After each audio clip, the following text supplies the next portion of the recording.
Yeah, right. I'll sleep when I'm dead. Amen.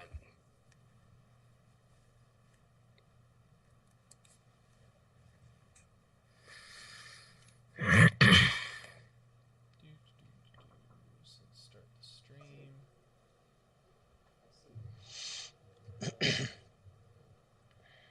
Start with that.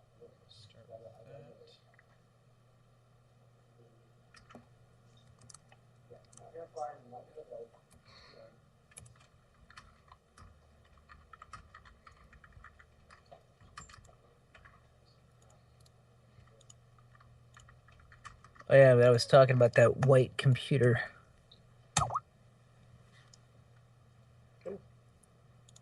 See. And you'll get a kick out of how I got in there, man. Seriously, it was fantastic. Yeah, I put it on my save list.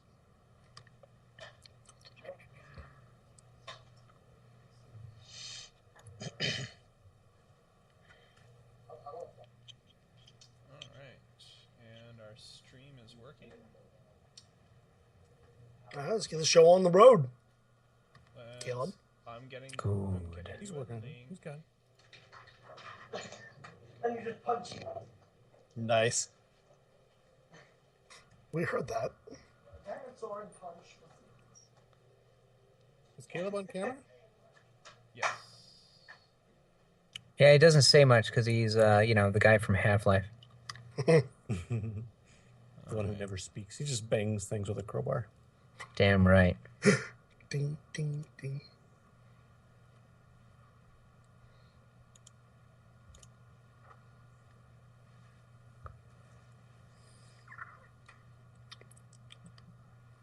So I'm assuming that our live people are watching.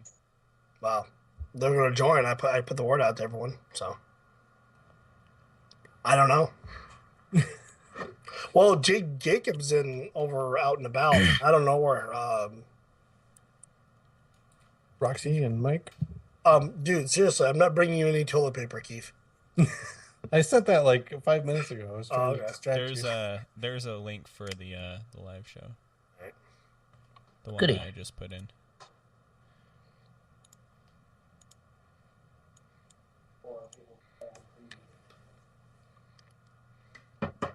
All right.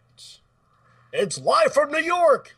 No. It's Wednesday night. Live from a lot of places. We need to find the Wednesday. geographical median center of our broadcast locations. Would we get in trouble for using the name Wednesday Night Live? No, that's not copyrighted. Not yet. All right. Everybody got names? Got a name. Sure, why not? All right. And here we go.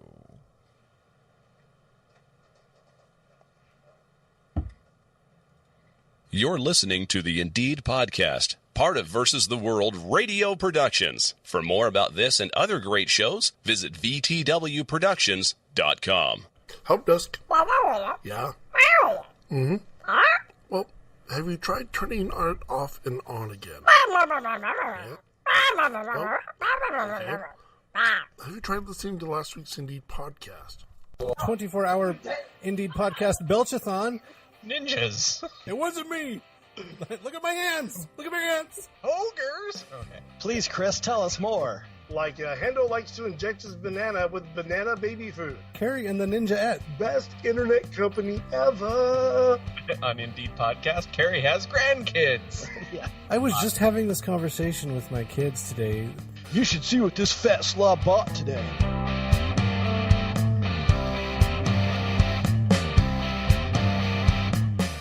Hello, this is Patrick, Toaster, and you're listening to Indeed Podcast, and it's awesome about geek stuff. Yay!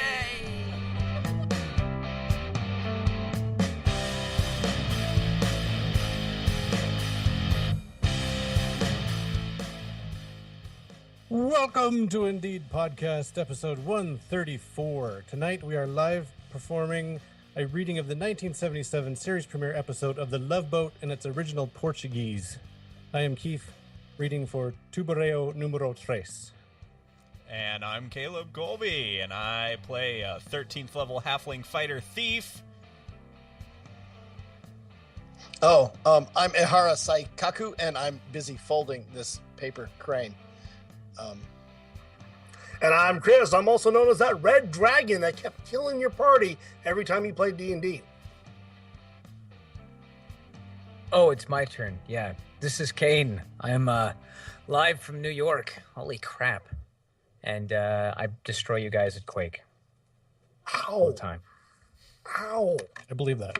You're that guy. That guy, every time we actually get on there, it's like, boom, headshot, we're dead. It's like Yeah. rocket launcher to the face every time. You gotta PFG. catch me when I'm like 4 drinks into the night and I have to go pee. Then I just can't hit a broadside of a barn. Challenge accepted. Everybody, welcome to show 134. Yes, again, we are live. Hope you are watching us on the great and phenomenal YouTube wall. And we have a bunch of things going on tonight. We want to welcome you all. And here we go, because it is time for our week in review. Freaking rocks my socks. A week in review. Wow, that's a good week. Ah, yes, the week of gaming, fun, and entertainment. Keith, you will start us off. How has been your week?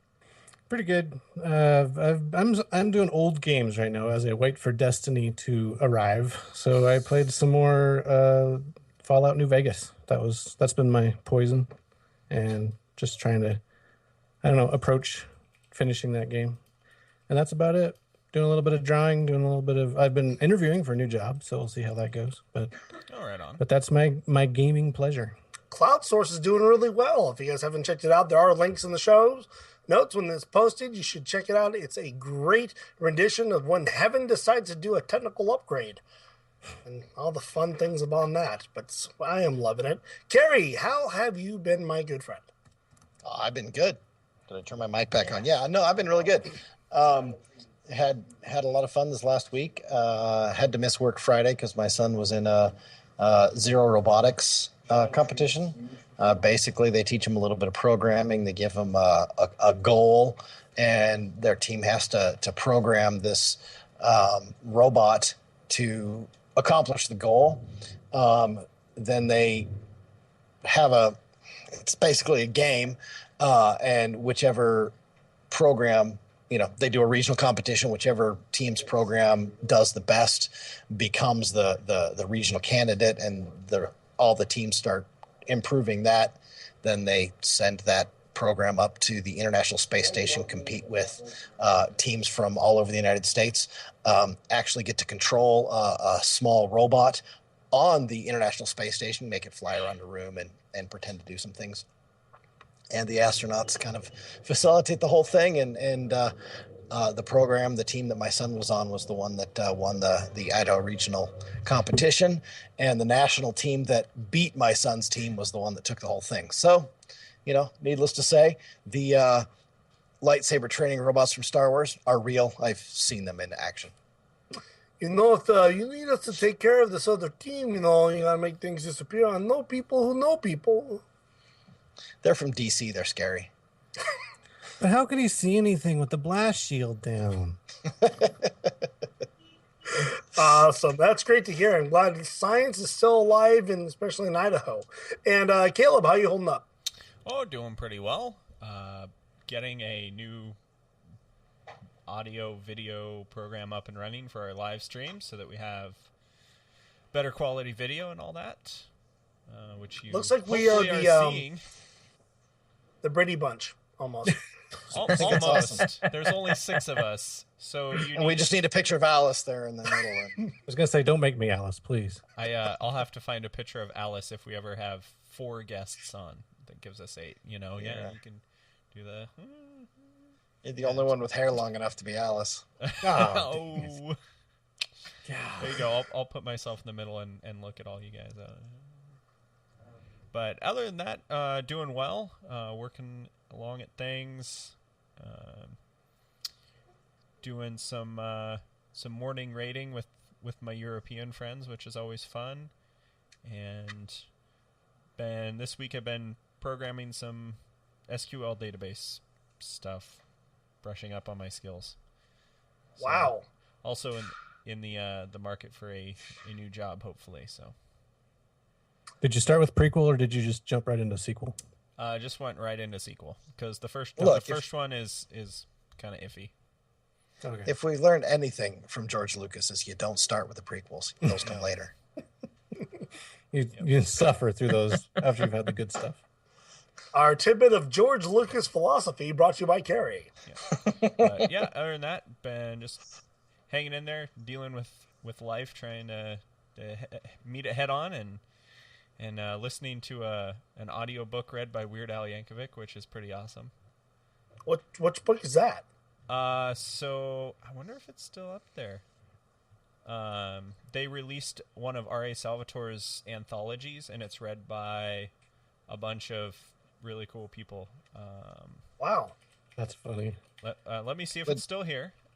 I thought it was like, one of the Twilight books read by Weird Al. He should be reading Robert Fulghum books. Okay. Doesn't that get confusing when a lot of people are reading it all at the same time?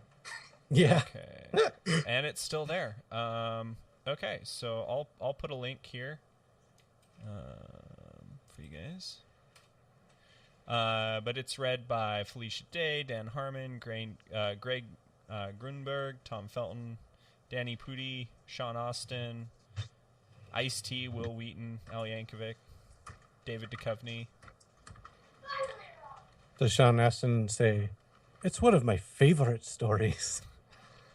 I have no idea. I haven't gotten to his part yet. I just finished listening to Felicia Day read about some dwarves taking on an Etten. Sounds good. Apparently, the top comment is that the only reason to listen to this story is that no one says Menzo Berenson like Ice-T. And it's also the first time I've ever heard him use the word hood in reference to an article of clothing. Oh, crazy. So, well, yeah. Not bad. Sounds good. I hope you get the other job. That would definitely be a good plus in your column. Well, there you go. What about not you, much Chris? myself. Been doing World of Warcraft, mainly getting ready for the expansion. As for other games, been backed off on that with all work issues going on. And I have to say my geek card will take a few punches because I have not been as active. But we have been doing some old raids in World of Warcraft. ICC 25-man, getting some old achievements. So I'm just keeping up on my gameplay there. Yeah, that was a fun time. And of course, we have the guest tonight, all the way from New York City, in a skyscraper in the darkest corner of dark. Kane, all the way from Tech Syndicate, who's been on the show before, and we welcome him back. Hi. So you can't say much because when we talk about geek cred, you're definitely full of it. So what have you been doing? Full of something. Let's. I'm trying to think. I'm like, what all have I done this week? Because I don't really sleep a lot, so I do all sorts of crazy stuff. The last few days, I've actually just been digging through some old games. I used to do a lot of Twitch streaming, and I haven't done that in a while because my OBS has been funky. But I have been playing some Quake Live. I've been playing some Thief. I played some Doom, like old school Doom, Doom 3, and what else did I play? I played some FTL, which is always a fun game. Oh, yes. And then that's just like the stuff that I do between like the hours of 11 and 1 a.m., 11 p.m. and 1 a.m. But like I had to replace some capacitors on some RAID controllers. That was some interesting fun to get those things back up and running. And I finally finished and got up and operational my 16-core, 16 gigs of RAM, 64 gigs of SSD space PFSense router with 4 gigabit ports. It's ridiculous. Nice. It's like total overkill for like 20 employees in my office. I was like, that's my task for the day.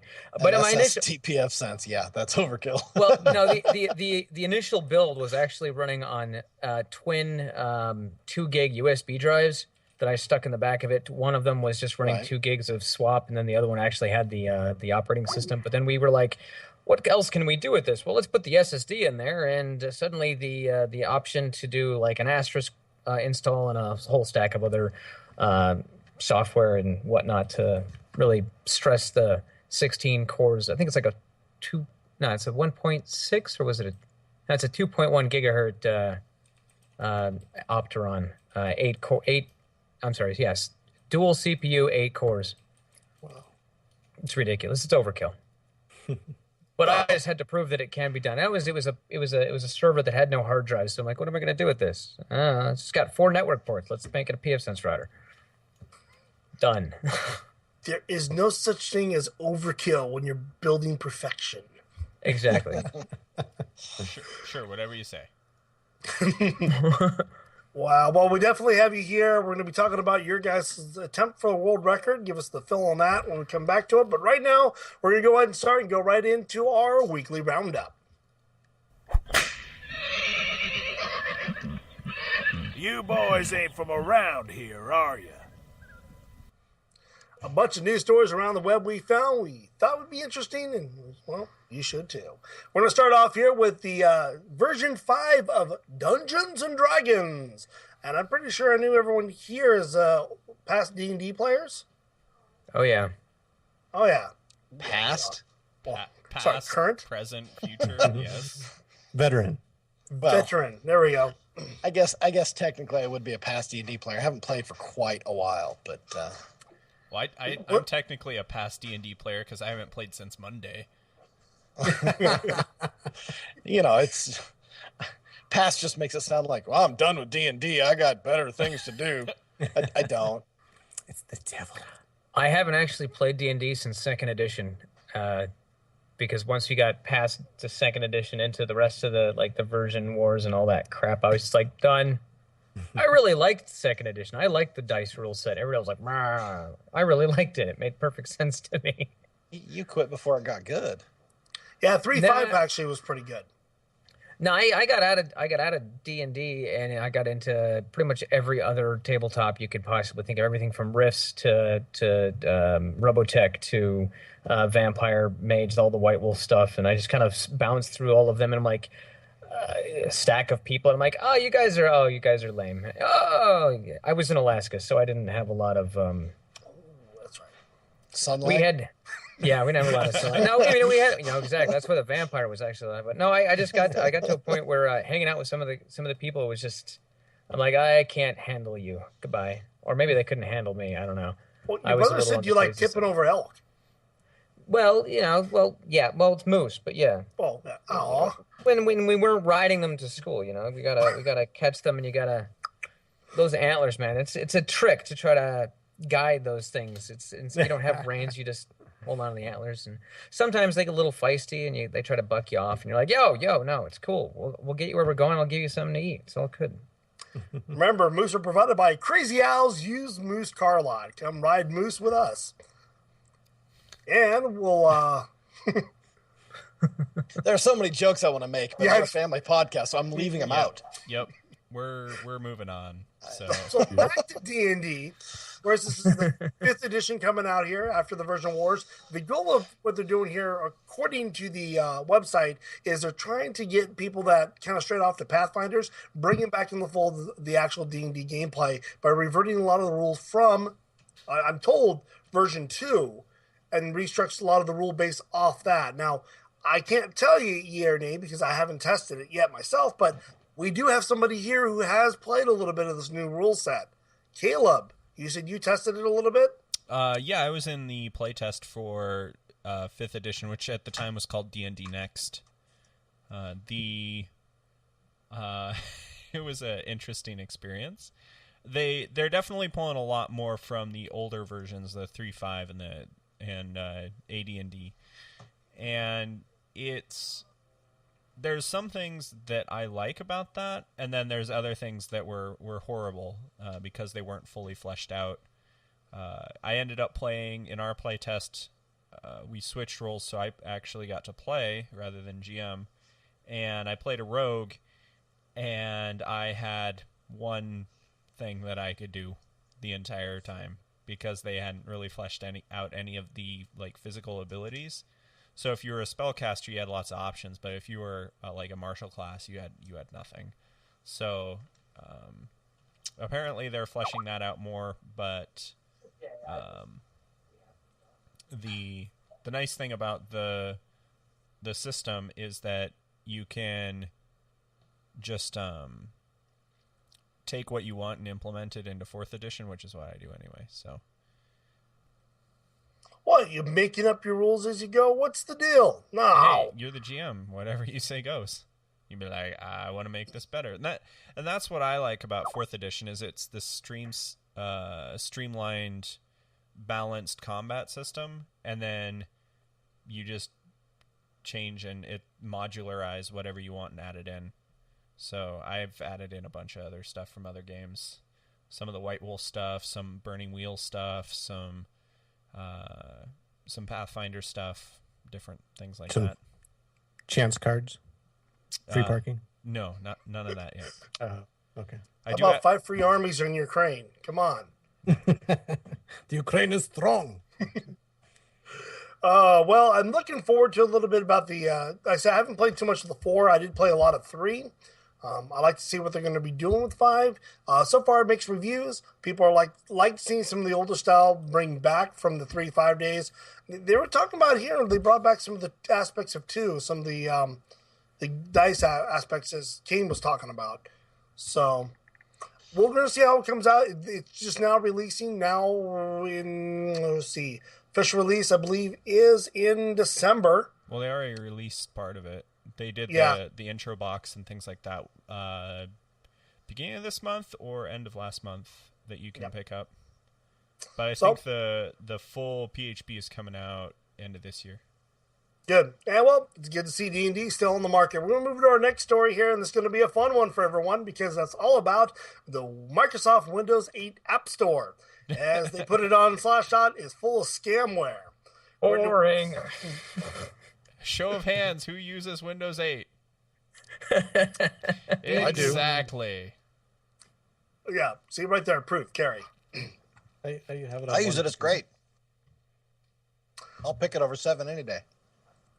Oh. Ooh. Well, I'll pick Windows 8.1 over 7 any day. Yeah, I want to clarify that. As of today, according to a feature in Microsoft on the internet keeping it clean, security reviews have put down that the Windows 8 App Store is full of misleading apps and outright scamware. Unfortunately, that even reporting to Microsoft, they seem to have not be surprised by it, and they have not seen any action to correct the issue or make any, accusations to what items are out there that you shouldn't download. Well, did they confuse the 8.1 store with the internet? Apparently. Right. Click this link to download now. Oh, yeah, sure. Okay. I'll get right on that. So you've got a... Hot girls in your area want to meet you. Download this app now. So you've got an app store for computers, and people can put their programs up in there. This is a non-news item. There have been scams in the Apple store. There have been scams in the Android store. Apple? No. Oh, yeah. Oh, okay. Sorry. Well, let me backtrack. Apple is a scam, and there have been scams in the Android store. And I don't know why this is surprising or even a news item. Right. Well, are they even filtering at all? Is it way worse? Well, what it is the security firms went to Microsoft and say, you need to clean this up. It's the overabundance of apps that are absolutely horrible or even flat out bad that you should be able to control and ban from usage. And they gave examples. Microsoft did nothing. They're like, meh. Have they been to the Apple store? It's full of fart apps. Yeah, but those are Apple apps, so everybody wants those because you've got a variety of sounds you can generate and come from, and because what else are you gonna do with an iPhone? Except, okay, that's a good point. I guess the real point here is that Google's had issues, Apple's had issues, but they're like, holy crap, there's stuff here that slipped through our fine-toothed screening thing, because a lot of times it's like, this is a legit app, it does this, regardless if it's a fart app or if it's a soundboard or whatnot. But then you get into Microsoft, I mean, I really don't think that they would even care. They're like, what, we actually have regulation on this? What, you mean we have to hire people to do that? I thought it would do it itself.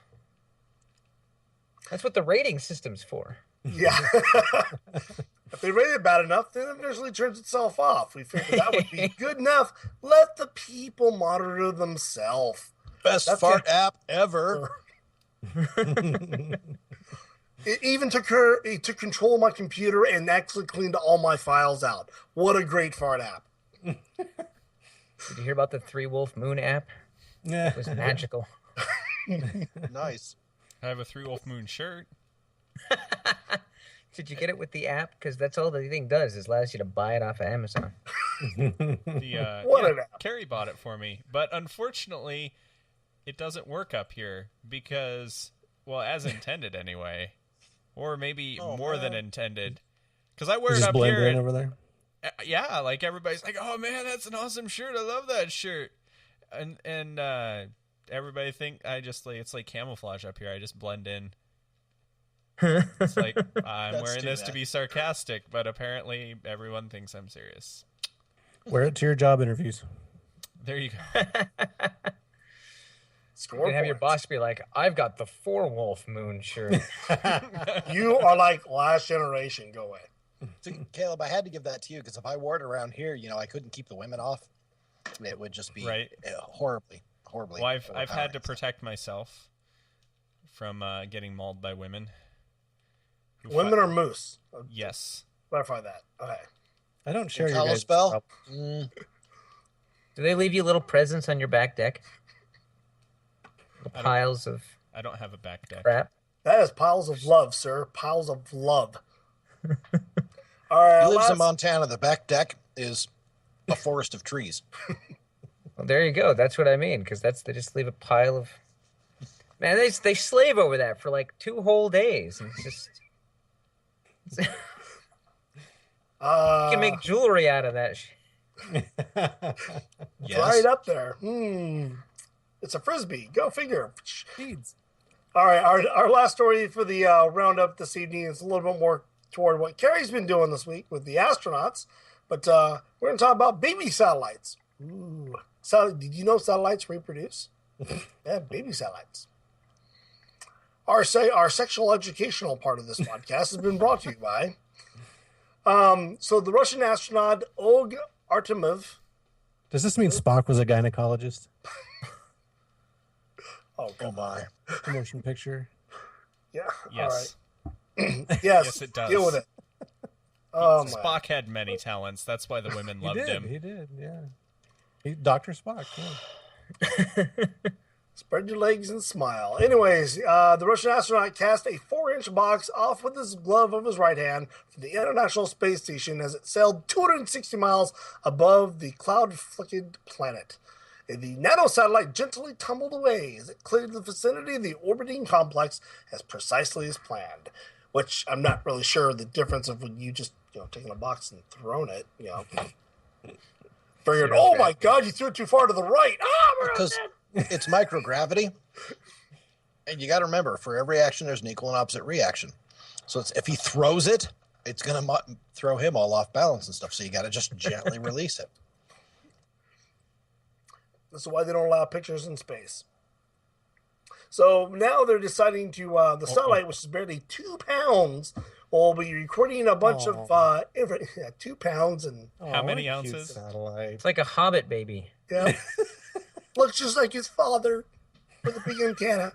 It's finally out of the NICU and is stable. So it's not like his father. It has a big antenna. Oh. It's got its mother's dishes. And what happens once it's born? They cast it off into space. I'm not really seeing the good parenting here, folks. Fly free, little one. Fly free. Sounds perfectly good parenting to me. And burn up in the atmosphere. But as this satellite will go around, it will actually monitor conditions around the planet for atmosphere. It's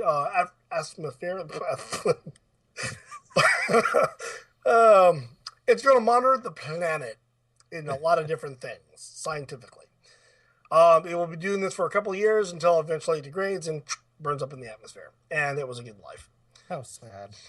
So NASA's hoped to resume these kind of spacewalks. Granted, the Russians got to do it only because apparently the American spacesuit right now is out of commission, as it tried to kill a little while ago the Italian astronaut that was doing a spacewalk. Yeah, I don't think it was water. It's just an Italian astronaut. I mean, wow. As Kerry creates another international incident that America has to deal with.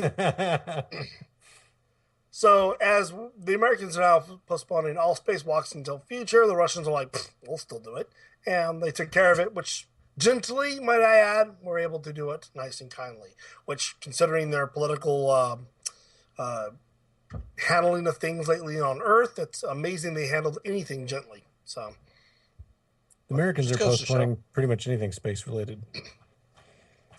So it goes along with recently from the ISS, they just returned a 25-ton container of trash to us.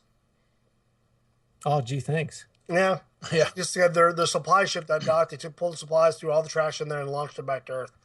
All that space up there, and they have to send it back to the landfill here on Earth. Yep. You Come on, people. Well, otherwise it goes out, it collects space dust, and attracts other space junk, and then orbits around something, and then comes back as this giant asteroid to destroy the Earth. So it's like it's a preemptive measure. That's true. Is really what it is. But Chris, I wanted to mention a few minutes ago, but my mouth was full, so I couldn't say anything. It just goes to show how pampered and soft Americans and American astronauts are, because it's like, the Russians, they're like, oh, spacewalk, we spacewalk without a spacesuit. Yo, give me the satellite, I go take care of this. Their spacesuits have never worked right, so it's not, they don't care. Like the guy from Avatar when he breaks open the door and just holds his breath. I just hold my breath out there. I don't bother with helmet. God, I love the Russians sometimes. You go. Okay, hold on a sec. I gotta out nerd you here. In Avatar, when he pops the door open and holds his breath, the planet's got atmosphere. It just doesn't have any oxygen, so he was holding his breath. It wasn't like he was in a zero-G, zero-atmosphere environment. Yeah, yes, the fearless, no care attitude. Wasn't breathable. But still, the fearless no care attitude. That's what I was shooting for. Just do Gotcha. it. I'm not comparing the scientific evaluation of an atmosphere plan. You got it. Gosh dang geeks. Zombies here.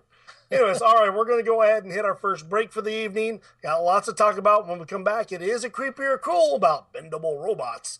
And we start talking about someone going to a mountain and doing some pretty private stuff on top of it after this. Hello.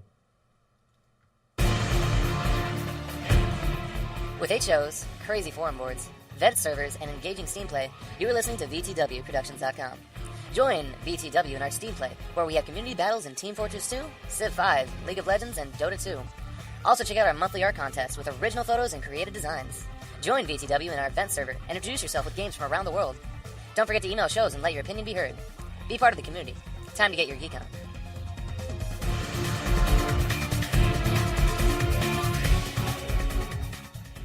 You've heard about Minecraft. I thought so. So you want to come play with us on the VTW Minecraft server? Great. Send Fenurian or Greebog a private message on the forums and we'll get you on the whitelist. This is Jim Raider's 20-second meals. Hi, I'm Jim Raider. Today we're going to talk about grilled hydralisk. You're going to need some Scotty Bulgers, old number 8, some butter, some onions, peppers, some Scotty Bulgers, old number 8. Throw those over a pan, simmered over some open heat flame, about 15 minutes. Once it's done, you let it cool and you wash it down with some Scotty Bulgers, old number 8. This is 20-second meals with Jim Raider.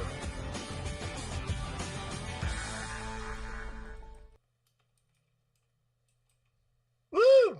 And welcome back. Welcome back. Woo! Yes. Yay. Yeah. People, I'm going to go on the video wall. We had up to 15 watchers. Actually, it was up to 20, back down to 8. But apparently people love Kane. They love you, buddy. Well, I posted the link to Twitter when we started, so. Oh, they want to marry you. They do. Yes, you have a proposal on the wall now.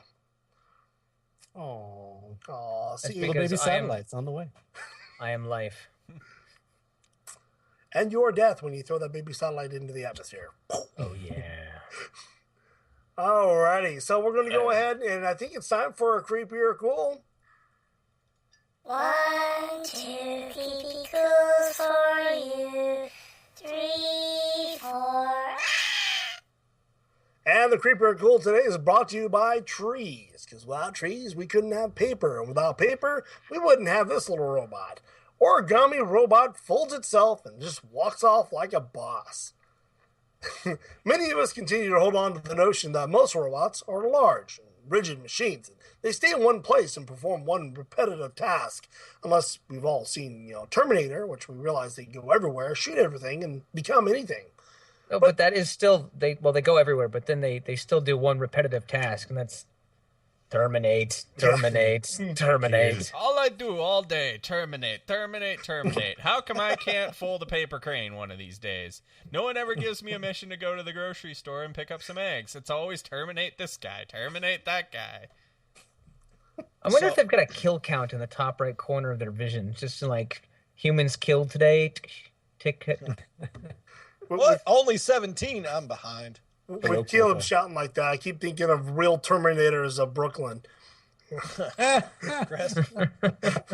And Chris, I'm going to challenge you on your notion that robots are large and clunky, because I saw Star Wars in 76, and that little mouse droid was not much bigger than a shoebox. Is that what they threw into space? Pretty much. No, it was running around on the deck, and maybe it was Empire Strikes Back. I don't remember exactly which one it was. And I didn't actually see Star Wars in 76, but no, that was A New Hope. That was when they were on the Death Star, and the little thing, and Chewbacca screamed at it and kind of went, I don't know, and it ran away. Right. Yep.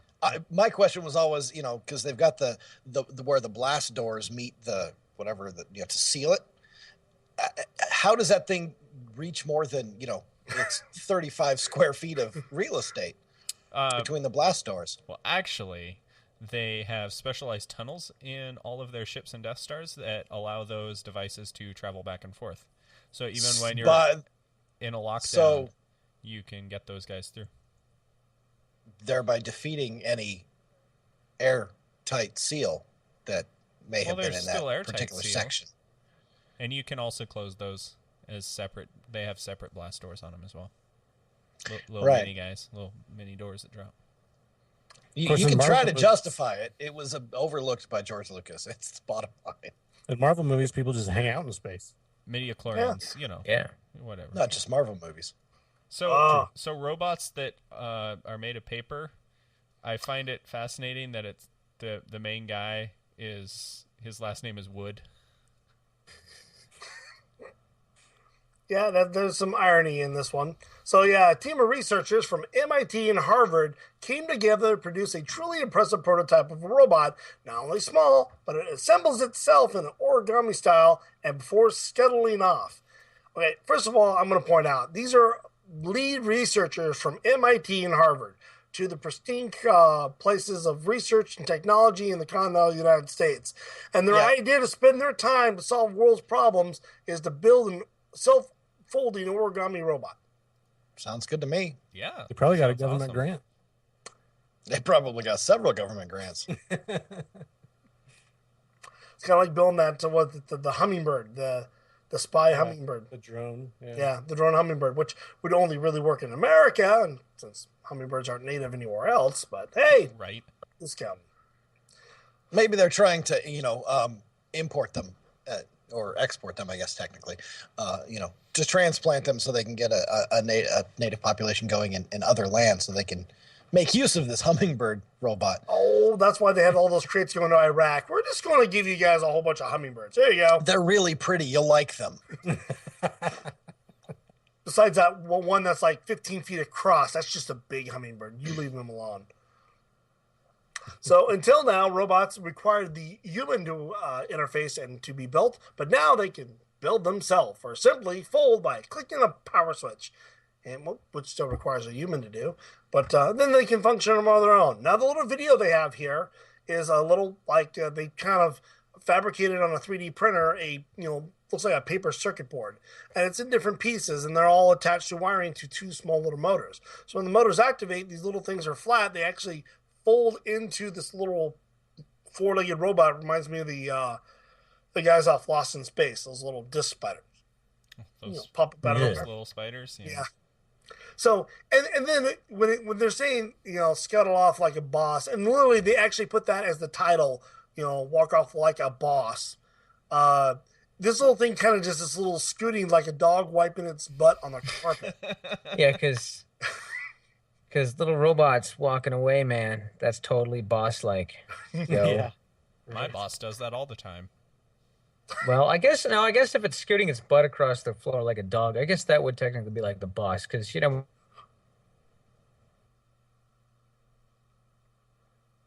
we lose him? I think we Lost audio. Oh, I was worried. It was Apparently, he just found the cough button. Alt M, dude. Alt M. There we go. Oh, Are you with us? Me? there you Yeah. Should be. go. We lost your audio. We lost your Oh, audio. whatever. And you don't talk enough with your hands, so we didn't know what you were saying. Yeah, he's Oh, not gotcha. Italian. Yeah, I don't know. Yeah, come on. Where's those hands? You're in New York. Don't you use your hands a lot? So, Of course they do. That they get thrown up in the air and flung around while they're running from Godzilla. It was Actually- the Cloverfield monster. Thank you. yeah. Oh, sorry. Well, in 2000, it Broncos. was Godzilla. We don't talk about that. Oh, Yeah. my apologies. I don't care if Hank Azaria was in that. Who's really amazing, by the way. Yeah, he's awesome. So this little guy has 2 little batteries, motor controlled. It self-assembles in 10 seconds and then takes off. So you watch the video. It's interesting. The idea is kind of nice, but the practical use of a paper robot like this, I'm not really seeing the. I mean, honestly, if Judgment Day came along with these little guys, I wouldn't be too worried. Paper cuts, man. Paper cuts. Well, yeah, those do hurt. So we'll start with Caleb. Caleb, how do you feel about this? Is this something that you need to worry about, or are you No. joyful for robot overloads? No, this is kind of dumb. Well, not even creepy, just plain dumb. Yeah. Have you seen the video of this thing? It's like it has like a walking impediment. It's like taking 10 steps that should take it, 12 inches, but instead it goes like half an inch forward. It's like Bambi on ice. But how can you say that? They're PhD candidates. I don't care. Alice Cooper's has a PhD. Yes, but he can rock. I know, but I don't think he could create robots. If you knock on the door of MIT or Harvard and ask politely for a PhD, just for that split second, does that make you a PhD candidate? I will say yes. Sure. That's a good question. I kind of want to go to Massachusetts now. It was those Make a little road brats trip out that of it. beat my son, by the way. Massachusetts couldn't do it by themselves. They had to join up with, the thugs in D.C. Of course. Boston, bunch of jerks. Aston. Boston. They got good clam chowder, but that's about it.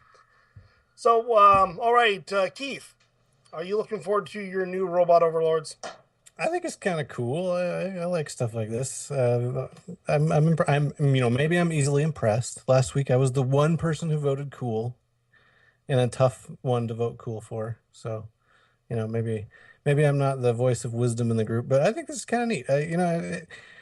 I like paper stuff, origami, paper airplanes. When I was a kid, I had the paper airplane books with my brother. We did that, and this is like high tech. This is several steps beyond that. I think it's cool. I'm in. All right, Carrie, how do you feel about it? So, I'm looking at this article and kind of watching the video a little bit, and there's some interesting things about this particular robot. They mentioned that it was primarily manufactured using an inkjet printer, which I thought was kind of weird. Although I would argue you can call it paper, but it's kind of wrapped in polymer, so it's really plastic. Just Wah, but wah. I'm just gonna be a little nitpicky there. But what I'm trying to figure out is how the hinges are made and how the hinges are work.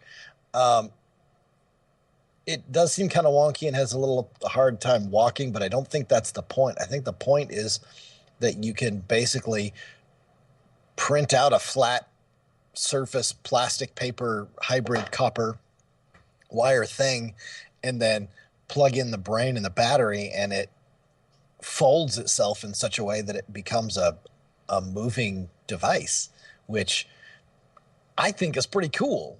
And looking at kind of how it does it, I mean, it probably is not quite ready for prime time, but the idea of that is, I mean, you could ship hundreds of these in a small box and then, you know, pass them out to a bunch of kids or something, and okay, here's your batteries, now go play with your robot and have minutes of fun.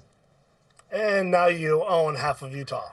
Anyways, Kane, this is something looking forward to. I'm sure New Yorkers are probably not too worried about little robots like this, but...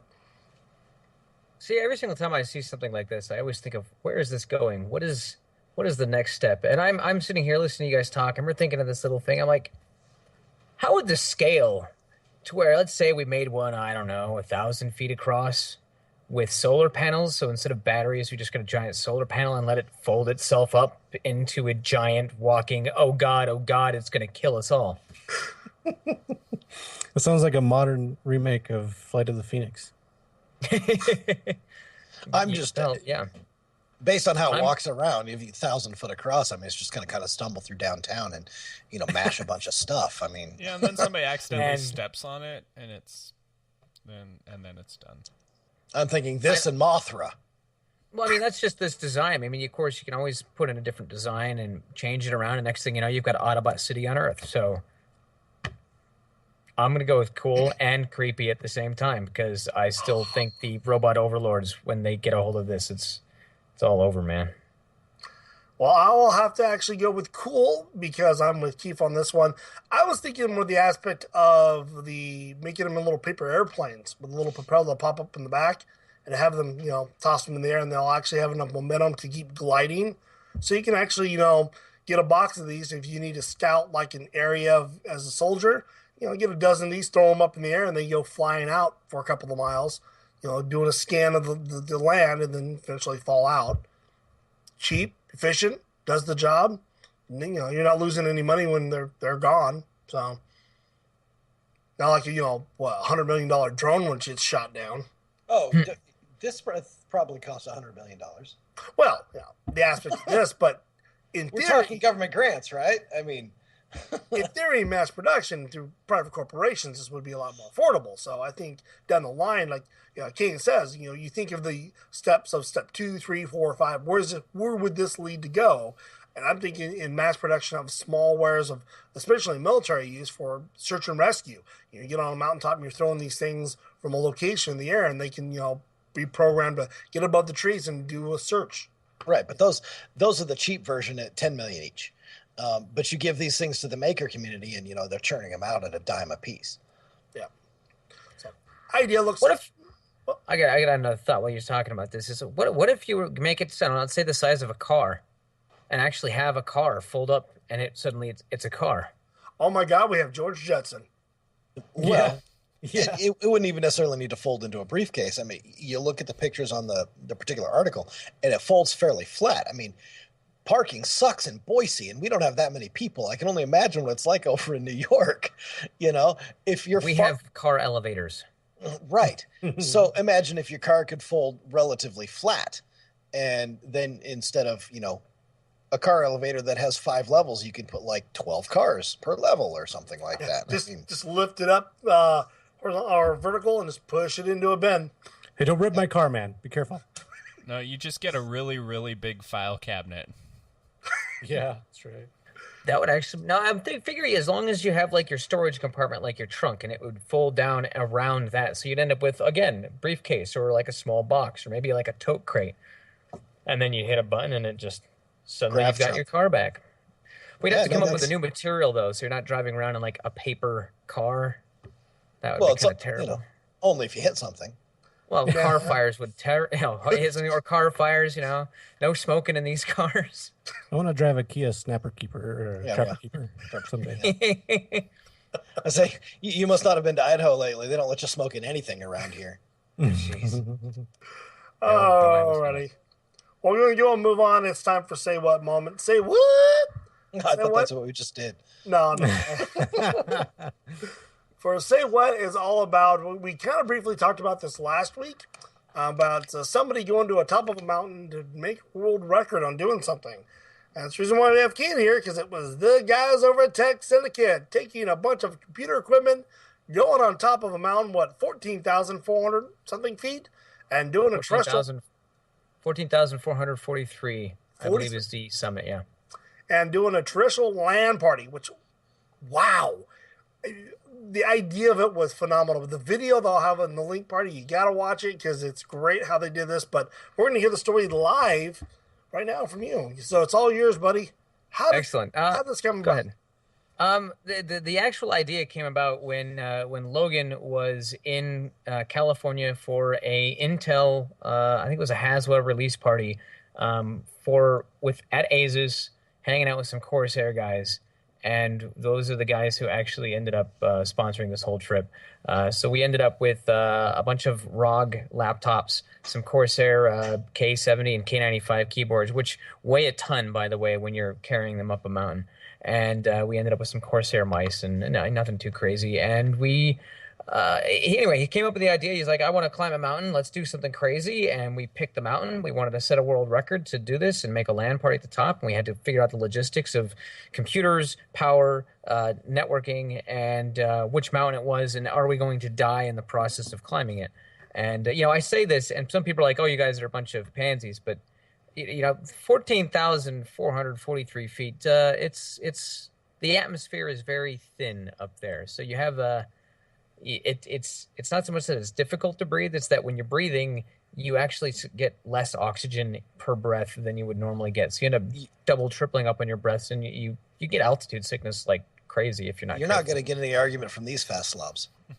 Yeah, well, we get winded walking to the refrigerator. I mean, well, no, it was kind of crazy. We got our base camp was in Leadville, which is at 10,200 feet, and we were walking up the stairs. We just had our backpacks and our luggage, and we walk up 3 flights of stairs, 2 flights of stairs up to the 3rd floor. And after the first one, you're just like, okay, I'm just going to put my stuff down here and take a nap on the floor because holy crap. And it's, coming from New York, I mean, I'm here, I grew up in Alaska, but I'm here in New York, and we're at sea level. Well, not right now. I'm at about 600 feet, but we're at sea level. And the guys from Linus Tech Tips, they came from Vancouver, and in some places in British Columbia they're actually below sea level. So they're like, it was highest they've ever gone, literally. And then we got Jimmy and Logan. Logan likes to climb mountains, but Jimmy just came from Florida, so he's never done anything like this. And we had Austin Evans as well with us, and it was a good trip. We got up to Leadville. It's at 10,200 feet, and then we spent about 6.5 hours climbing to the summit. We started at about 6 o'clock in the morning. Kyle, and the guys from Newegg. We had Kyle and Paul from Newegg. They were also with us. Kyle took off ahead of us like a demon, and he just bounced up the mountain. He was like, I gotta get up. He's like, I gotta focus on what I'm doing and screw everybody else. I'm going, and he just took off. Everybody else, we'd stop, we'd take a chit chat, we'd get some video footage of the mountain. We stopped. We made a music video. You guys familiar with the William Shatner's Climbing a Mountain video? No, not yet. What? Yeah, you guys seriously have just lost your nerd cred. Oh my god. It's Captain Kirk is climbing a mountain. William Shatner. It was off of one of the old DVDs, or like one of the extra features or something. There was an interview with William Shatner where he was talking about Captain Kirk is climbing a mountain. Why is he climbing a mountain? And then somebody made it into a really cheesy music video. So we did a parody of that. So you can dig that up. It's Tech Syndicate's Climbing a Mountain. We've got the video for this it's about 15 minutes long, but there are actually 5 primary videos. 2 from Newegg, 1 from Linus Tech Tips, Austin Evans, and then our video. And then there's a couple of vlogs that Jimmy did a vlog, and Linus Tech Tips did a couple of vlogs, just kind of behind the scenes stuff. But the actual trip itself was pretty crazy because it's a mountain, and it's climbing up 4,000 feet straight up, and so I think it's a 6.5 mile hike. So like I said, it took us 6 hours to do it, but by the time you get to the top, you're dead. Your legs are killing you. Your back is hurting. You can't breathe. It's a trip, and the fact that you've got this stuff on your back. We had people passing us, dogs are passing us. We're like, man, are we out of shape? Or are we just from sea level? We didn't take time to acclimate to the altitude either. Now, on the more technical aspect, we had some, like I said, we had some Asus ROG laptops, which were brand new. We actually had demo models. We didn't even have they weren't production models. They were mostly just demo models. And even the Corsair K70 and K95, it was the RGB, so it's got the full RGB cherry switches, so it's full color spectrum with the LEDs on them. They were engineering samples, so we were cutting edge technology, and we hiked up. We even got an Asus, the Asus router we used. For the life of me, I can't remember which one it was because I was too busy taking it apart. But we had to get power to this router so we could get up on top of the mountain and have our wireless LAN, and we played Doom. The router, we had to power it, so we snagged up a couple of UPSs and we charged them up, yanked the batteries, spliced the battery into an old Dell laptop charger, which it's one of the old Dells that had I think it was one of their Inspiron laptops had it's got the 110 AC, and then it's also got a 12-volt connector that you just plug in. It's like a car adapter, which is pretty awesome. So we use that to get a 19 around here. Yeah, so and you just plug it right into plug 12 volts into it, and it gives you your laptop power, which is like 19.58 volts or something like that. But the router needed 19 volts, which was kind of nice. Yeah, there you go. It's got one of these. It's got a place where you can plug it in on one side, and then it's got, I don't have it, but it's got a car adapter. A car adapter. So anyway, so we spliced the battery into just a car power receptacle, and then we plugged in the laptop charger into the router. It was crazy.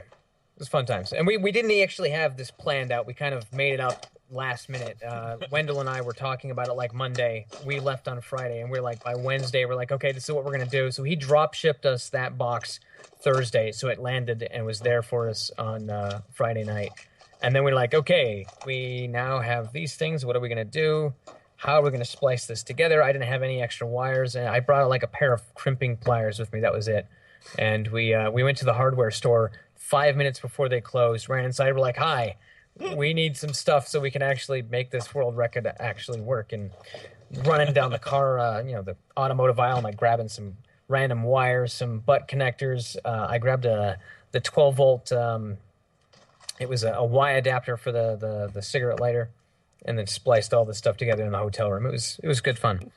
So what was so we got up to we get up to the summit, we plug in the router, we get the stuff, everybody up on the LAN, and we played Doom, like Doom 1, old school Doom 1. It was good times. And nice. we had an independent scientist. They had to come along to verify the altitude, and then we actually played for X amount of time. We had all the footage from everything. We had to submit it all to Guinness. And last week, when I was talking to you here, we got our confirmation that we are now the world record holders of the world's highest altitude terrestrial land party at 14,443 feet. And we're already looking to break our own record. So it's going to be good times. Nice. We figured that first one we played Doom. I think the next one we're going to call it Highland. We called it Highlander, which was the whole gimmick. And I think the next one we're going to call it Highlander 2, The Quakening. Yeah. Nice. So it can only be 5 or 6. or something. Or Square One. Yeah, aliens, man. Freaking aliens. Did you do any drop testing on any of that development hardware? No, that would have been hilarious to watch it kind of bounce down the mountain. No, I did. When I pulled my keyboard out of my bag, though, at the top, there was like this giant puddle of water that was like half straddling and trying to set up on a rock. The keyboard fell in the water. I'm like, well, that's for that. Stuck it on the rocks, and everybody's making a comment because there's this really great still frame they've got of me. I've got 2 laptops. I think I was doing like tech support on Linus's laptop. I've got my laptop set up as the server for the game, and I've got this keyboard sitting on these rocks, and people are like, that's just sitting at the edge. And I'm like, well, not really. It's kind of like a long slope, but the angle looks like it's just sitting on these rocks dangling off the edge of nothingness. And it was a good trip. It was a lot of fun, and we definitely look forward to doing it again. And next time it's going to be, we're going to try to do like Nepal or Argentina. I keep trying to convince them, let's just go to Alaska and climb Mount McKinley. But that's like a 2-week 2-week trek, and I don't know if we'd be able to convince a lot of people to go do that. Well, can't you just like get somebody to fly you up there? I mean, technically we could, but that kind of defeats the purpose of climbing the mountain. Next one should be the longest land, like chain of land party members on the wall, the Great Wall of China. Just have people all along the wall. There you go, longest one. The longest land. That would actually be great. Actually, I think that the next... Yeah, that would be awesome. Yeah, that's ArcNet. Let's do ArcNet. I think we've got a couple other things we're looking at doing. Like one of them, as we've talked about, going into some caves and having like the deepest, like lowest elevation. Well, we might actually call it a world record. We might just do it just because we're going to go hiking into the caves. Otherwise, we're going to have to, get a submarine and go to the bottom of the ocean. See what Marianas Trench. That's the world's lowest. Lowest land. So would you call James it Cameron to get to the lowest point? Would you call it Speedland King? Would you call it Speedland King? Speedland King. It's exactly it. That's a great. I'm going to use that. I'm going to dubbed this. This is where it's coined from. Absolutely, Speedland King. There you go. Actually, you can't use a vehicle though. You have to be touching the ground. Otherwise, it's like getting in a plane and flying to a land party. You have to be touching the ground. So going in a sub down there wouldn't work. You would actually, the caves would be your best bet. Yeah, Shield holds the highest altitude record for a land party. Yeah, I'm sure. Yes. Yeah. Playing Galaga. Well, actually, it was really funny. We actually ended up with this the video, our video on a hard OCP not too long ago, and like the first comment was like, "That's not the highest altitude in the world. What about this town?" And it was like some random town in Peru where they've got, it's like a mining town.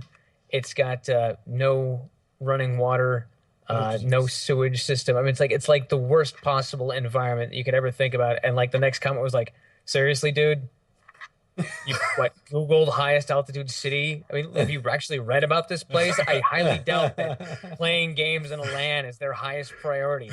Yeah, because they're. I don't know. You're straddling a puddle. I mean, they gotta relax somehow, right? Oh, well, that's incredible, man. And actually to have that documented in the book is what's even incredible about that. Because when I heard about you guys were attempting that, it's like, no way. Yeah, congratulations, man. Thank you. Yeah, we sat on that for like, I think it was like 3-4 weeks where we're sitting there like, do we actually get it? I'm like, I don't care if Guinness approves it or not. We did this. It's true. That's what's going on. It's done. And then we get the email in and we're like, you can go get the certificate to say that you were part of this. And I'm like, that's right. We totally did that. And for the record, I'm going to like pat myself in the back. I won the LAN party, just so you guys know. Oh, there you go. So you should the winner. You should get that as a separate achievement. Winner of world's highest altitude LAN party. And and I had a pretty good lead. Logan was just a few frags behind me, but then behind him it was like half his score. It was terrible. I think the lowest score was like 2. I had like 40 something before we the time ran out and we couldn't actually see the screens. It was too bright up. We're at the top of a mountain. There's no cloud cover, nothing. And then cloud cover actually did show up. I lie, because that's where the snow came from and the blizzard hit us at the last minute. We were like, okay, that's it. Back up, get out of here, shoving everything back into the bags and time. Jumping down the mountain. So God's leaving. What's your Quake 1 Doom weapon of choice? I think my my highest frag count was with the double barrel shotgun. No, I take it back. No, we weren't playing Doom 2. We were playing Doom 1. So I was playing Doom 2 with Logan later on, but Doom 1, I think I had the shotgun, and once I pick up the rocket launcher, I'm a demon. So yeah, weapon. If I had the chainsaw on that first level, I would have just used that on half these guys. Yeah, weapon of Bring choice it on. is my Fatboy Slim cover band. It's a good song. All right, we're going to do a quick station break here. A couple of things. Got a quick song from Molly Lewis. We're going to finish up here with a little bit about what's going on with Tech Syndicate, some other plans they have, and we're going to make fun about a security company that just doesn't quite know how to store their passwords after this. You've heard about Minecraft. I thought so. So you want to come play with us on the VTW Minecraft server? Great. Send Fenurian or Greebog a private message on the forums and we'll get you on the whitelist.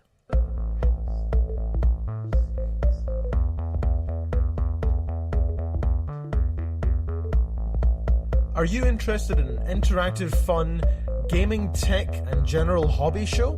Well, you can come along to ShowX on VTWProductions.com and you can check out our show 2 p.m. EST, 7 p.m. GMT every single Sunday, a little bit earlier for the musical pre-show if you're interested. And if you can't make it then, you can always download via iTunes at any time or check out our show at the main website www.vtwproductions.com. Find the ShowX page from there. Follow us on Twitter at VTWShowX and on Facebook at ShowX. See you guys there.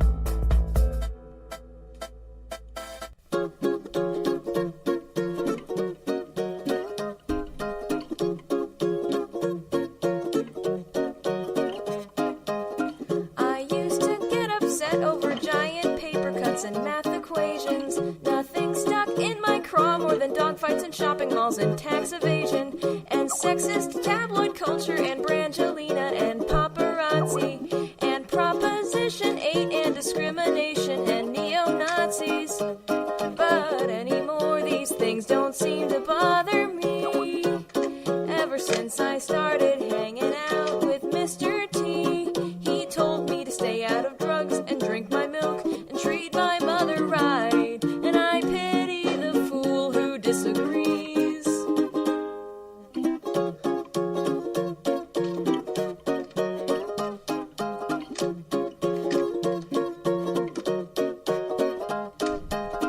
I disliked Gwen Stefani for her weird-ass voice and that stupid hair of hers. And it felt like J.K. Rowling conspired to kill off all my favorite characters. I disliked all the people I had to ride with on the commuter bus. If Nancy Grace and I were to meet, I would have kicked her in the uterus. But my attitude has had a total overhaul since Mr. T told me how to forgive them all. He said, let the naysayers nay, I don't care what they say. It's all jibber jabber anyway, and I pity the fool who cannot rhyme.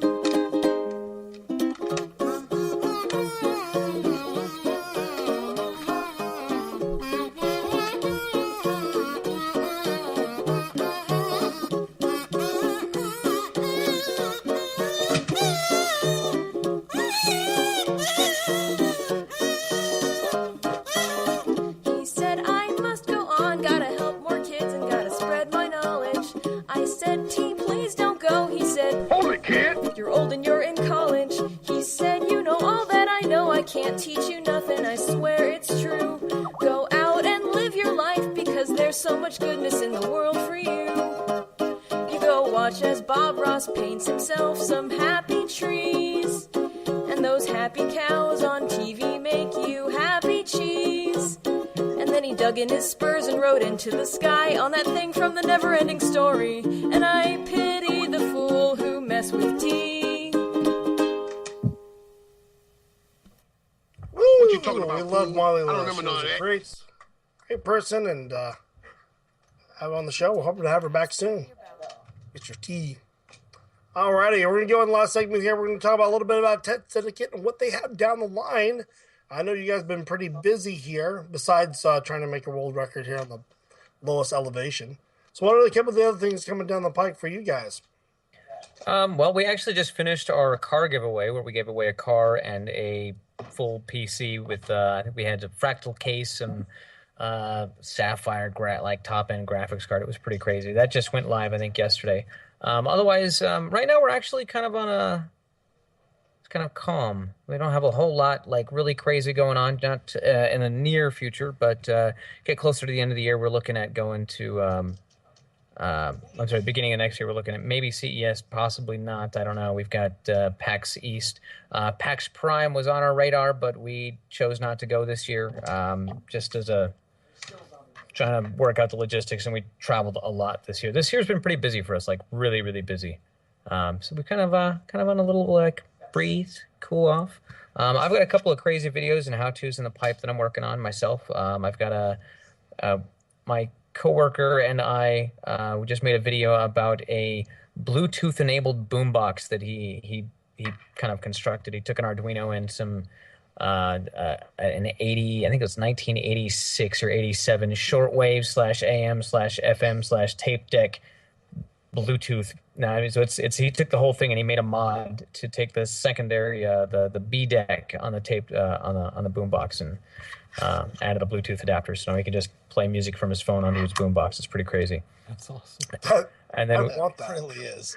I want that really bad. I've got the video. It's mostly made. There's a couple of little bits and pieces that we got to finish filming and whatnot, and then we'll get that hopefully online the next couple of weeks. I've actually asked some questions about. We had a conversation about. I think it was it CNC? Is that the D&D kind of like thing? What is that? With CNC castles and something or another? Oh yes, CNC, isn't that a music factory? No, yes, actually that is. Anyway, so we were talking about that, and some people were like, "Hey, we'd like to see you guys talk about board games and whatnot." And we were at Quake Live when in Dallas here not too long ago, and there was a huge section of board games, and people were like, "It would be great to see you guys review that stuff." So I'm actually looking at making a review, or just even if it's just like this is how you play the Netrunner card game, and I've got Do that. I've got a crate and a half of Magic, like last year's Magic cards, and I'm like, I could totally do something with this, even if it was just get some members from the city to come in and goof off and play Magic and get it on film or whatnot. Who knows where that'll go or what will happen with that. Carrie and I are otherwise, Netrunner fans. Oh yeah, yes. Netrunner was awesome. I mean, it's the Android card game. Have you actually seen or played it at all? We haven't played the new version, but we used to play it back when the Star Trek TCG was new. Mm-hmm. Still have all my cards. Yeah, I had a whole set of those. I don't know what happened to them. Yeah, we played Netrunner at that point too, and then it kind of phased out. And we always lamented that was one of the better card games. Yeah. So I was glad when I saw that there's a new version of it, but I haven't picked it up. The only downside to the game right now that I see is that it's only 2 players. So when you're playing the actual game, it's you versus, you're the Netrunner, the hacker versus the corporation, and it's one corporation. Yeah. There's no...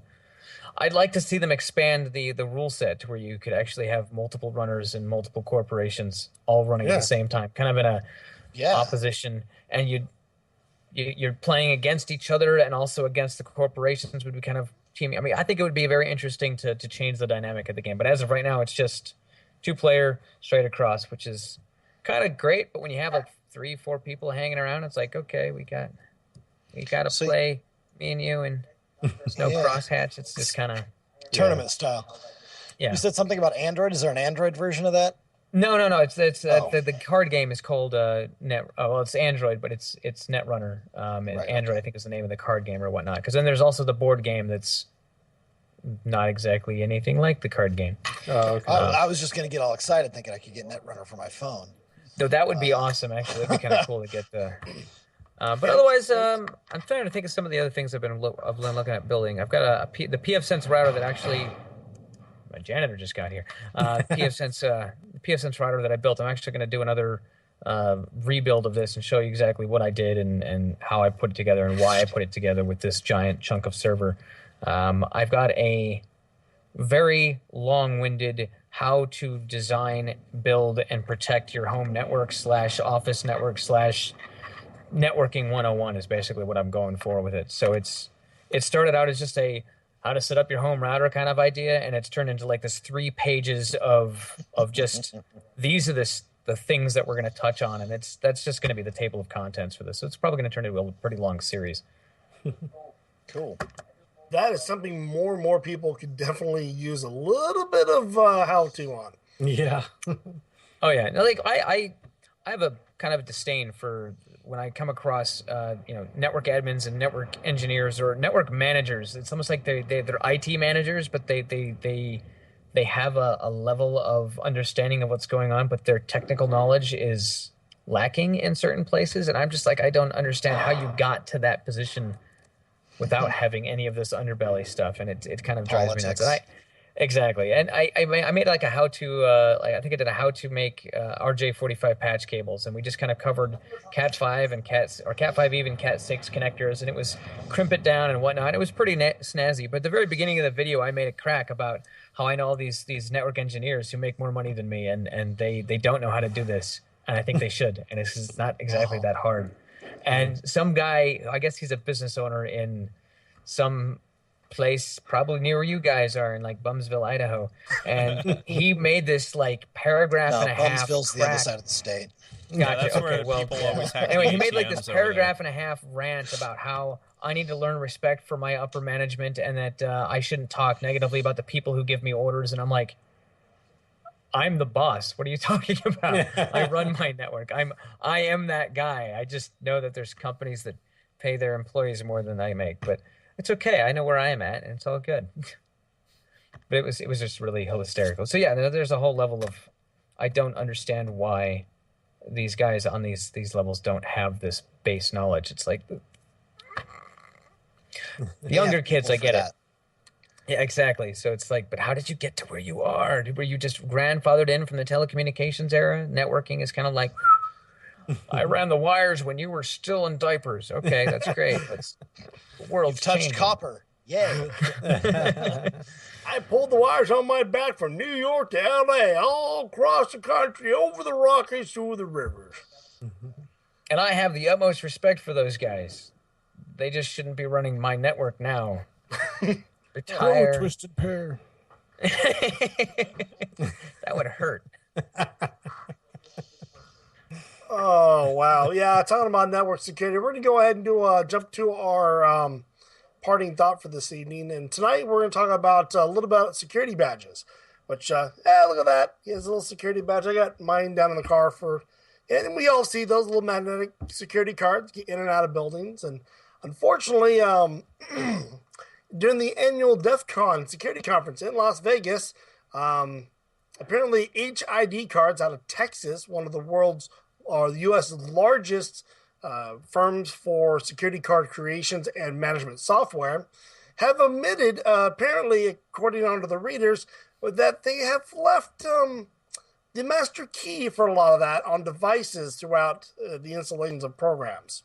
So someone with a couple $100, a little bit of knowledge of basic computing skills, probably could reconstruct that master key and be able to clone those cards from those networks. Now, I know this is something in your area of expertise too, in security protocols.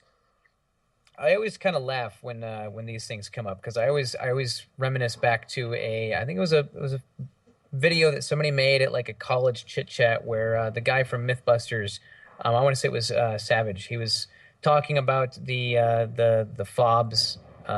These security cards are this, but it's the same technology that's in your credit card. It's the same technology that's in any of your like key fobs for everything from cars to I don't know. There's like so many different types of these RFID kind of stuff, and proximity things. Yeah, the proximity cards and whatnot. I call them fobs because I can't remember what the hell it actually stands for, but they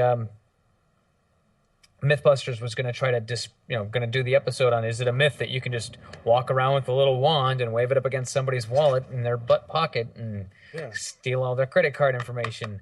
And I guess the network execs, the other guy got into a conference call with the credit card company's lawyers, and not credit card company, but companies and lawyers. It was like him and the exec and like that dark it was a teleconference, it was a teleconference, but I figured it was like if you were actually in the same room, it like the light would have come on and it would have been like this swarm of men in suits, and there would have been like one spokesperson saying no, and that's basically what it was. It was like, no, you're not making that episode. So regardless of the fact that the key is on this thing, that's kind of makes me laugh because I won't tell you what this is actually used for. This isn't my office card key. This is something else. This is actually like a retail business that you go and have secure access to, and that place is open 24/7. So I know that I could. Yeah, it's a scary thought that you could just go in and.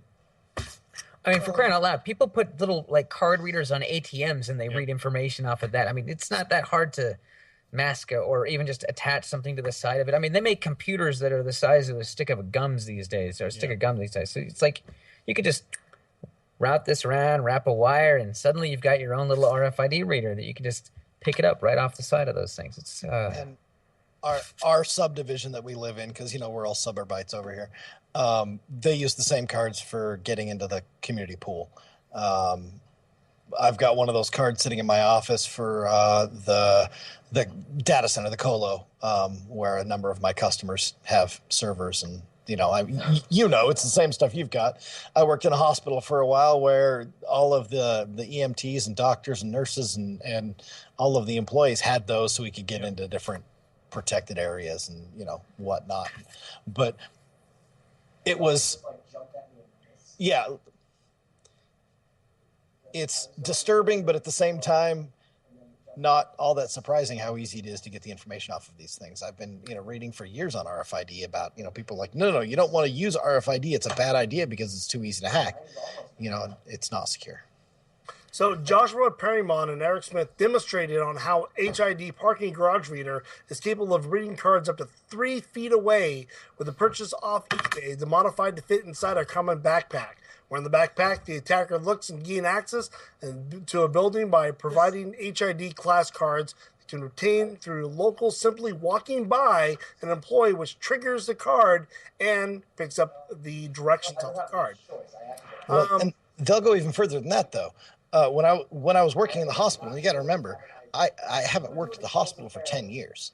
It's been over a decade. We were talking to them, and it wasn't new technology then, but we were talking to the different telemetry companies about basically using the HID cards and RFID stuff. We were going to attach them to each of the nurses. That way, if somebody in one of the rooms codes, rather than broadcasting to the entire hospital that there's somebody dying in 7B, we can, just basically page the 3 or 4 nurses that are closest to that room, and their pager that they carry on them all the time will go off because we can keep track of where they're at in the hospital based on their HID card. So, and the thing about that is the sensors, those, you're talking 10, 15, 20 feet for those things. And so if you're getting 20 feet, that's a park bench almost across the street. Yeah, I always, speaking of that, like there was a data center that I used to go into, and they would just say, just have the card on you. You have it in your pocket, and you're pushing a cart full of, servers and whatnot, and they've got the giant bay doors. That's just into the data center, and you're talking, 15, 20-foot ceiling. That's what's, the sensor's way up top, and that's what's picking up your card to open the door for you. That's the problem with a lot of these, is because, we want things to be convenient like that. We don't want to have to walk all the way over there and pull our wallet out and stick it up against the thing on the wall. We want to be able to just get close and have the doors open, and they can do that. But that means that some dude can be sitting on the park bench with a laptop when we think he's just watching Dexter on Netflix, and not really.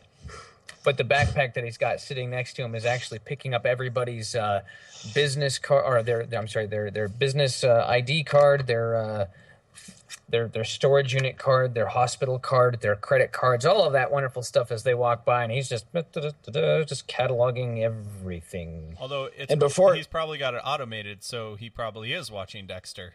Well, right. Or maybe he's playing Watch Dogs. All right.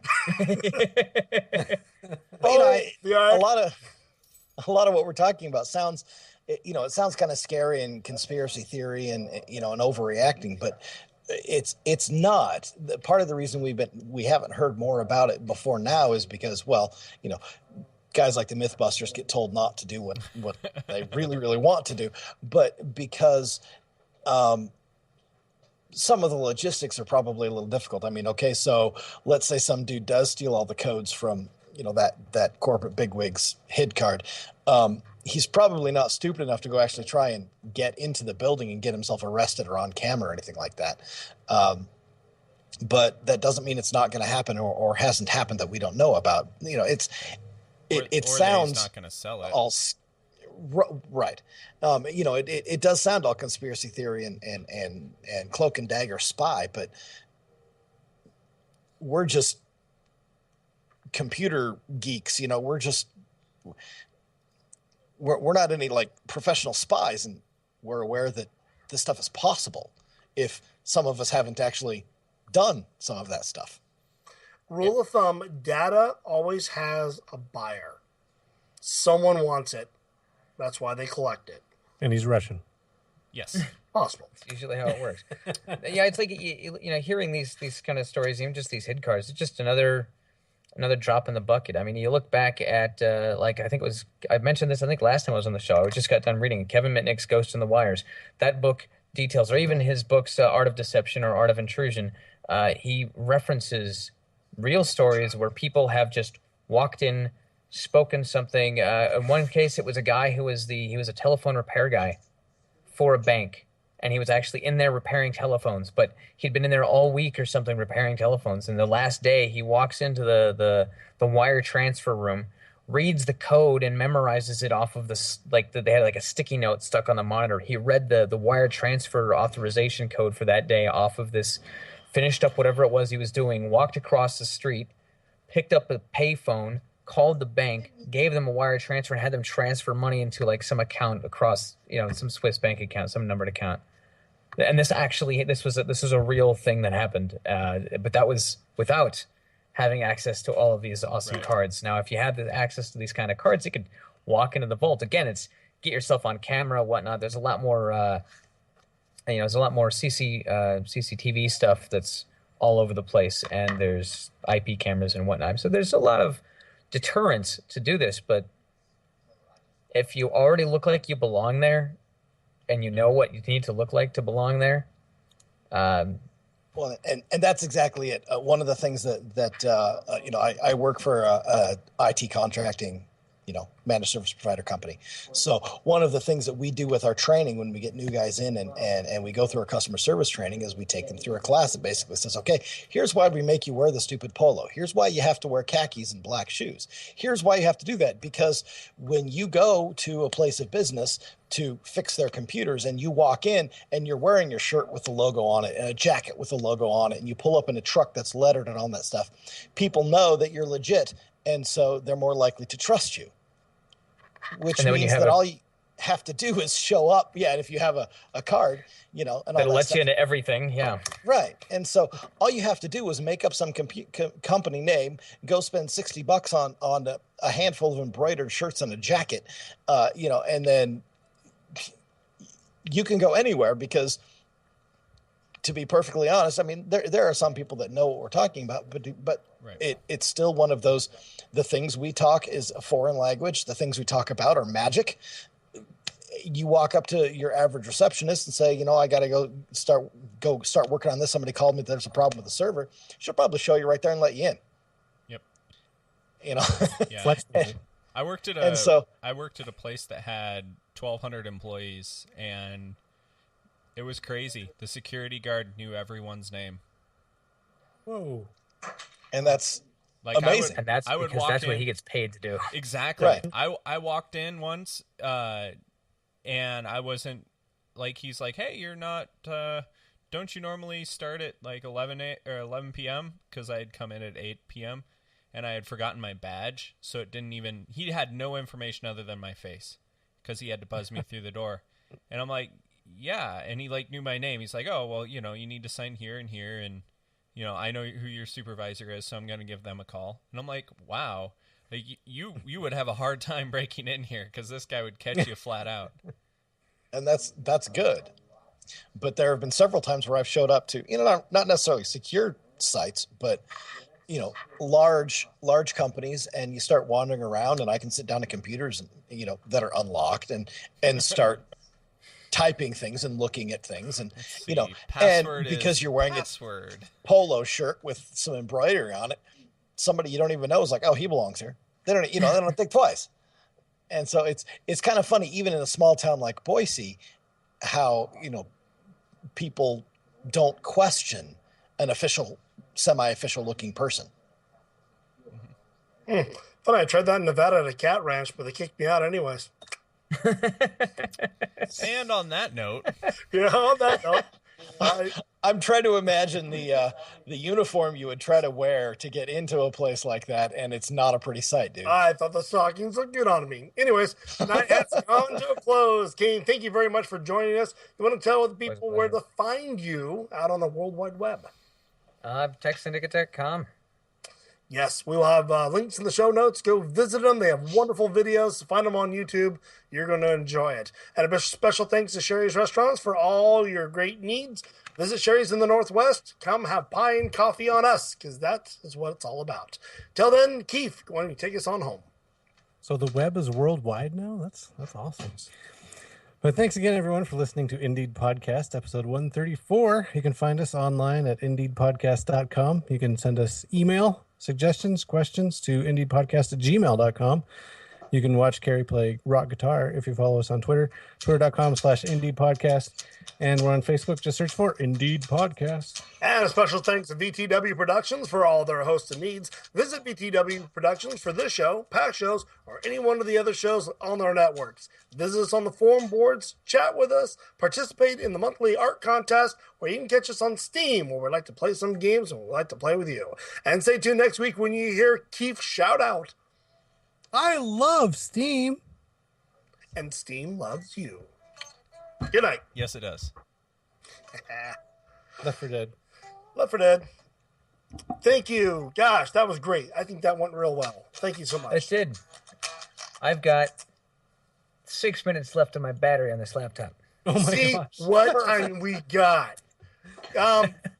Keep me a note when you make it back up. I'm sorry to hear that you're not going to make PAX Prime. I was kind of looking forward to it.